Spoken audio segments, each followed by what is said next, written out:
mark your calendar, lagay na natin sa ating mga kalendaryo. May 27, 2025 at the World Trade Center. This is our home and we will stay here forever. Thank you. Mon, thank you so much.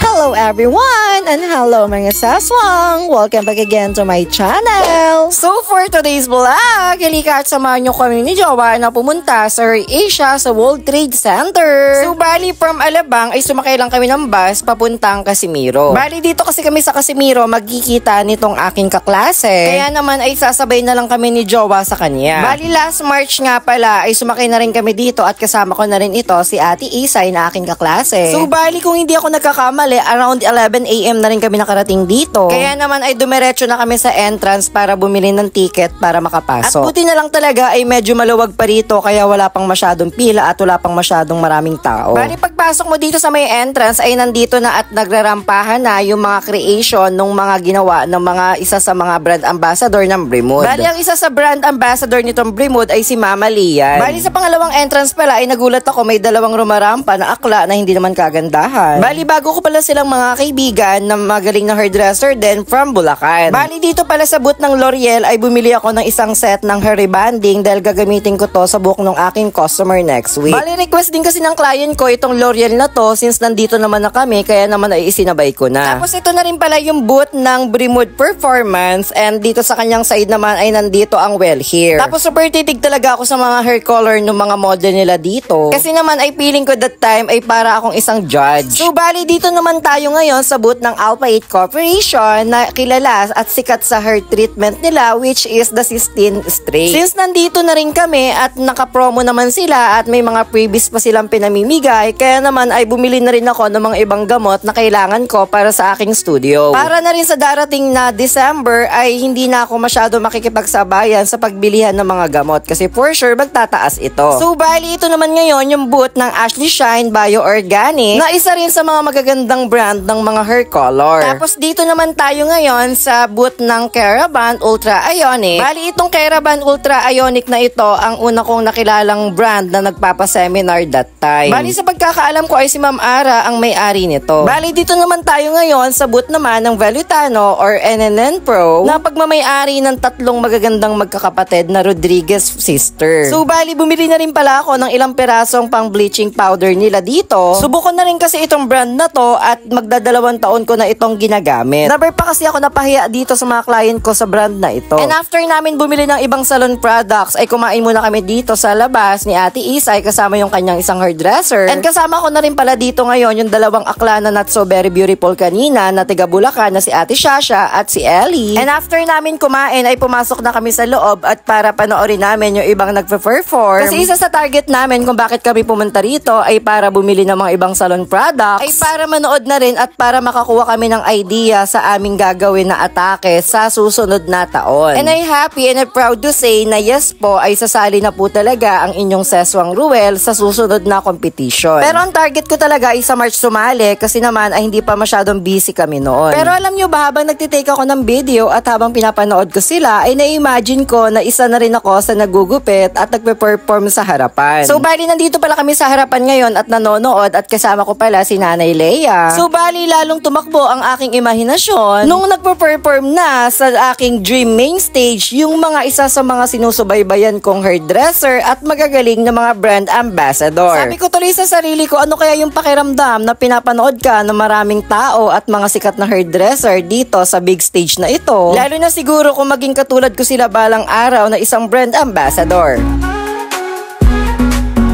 For the laughter and the tears, we'll treasure this through all the years.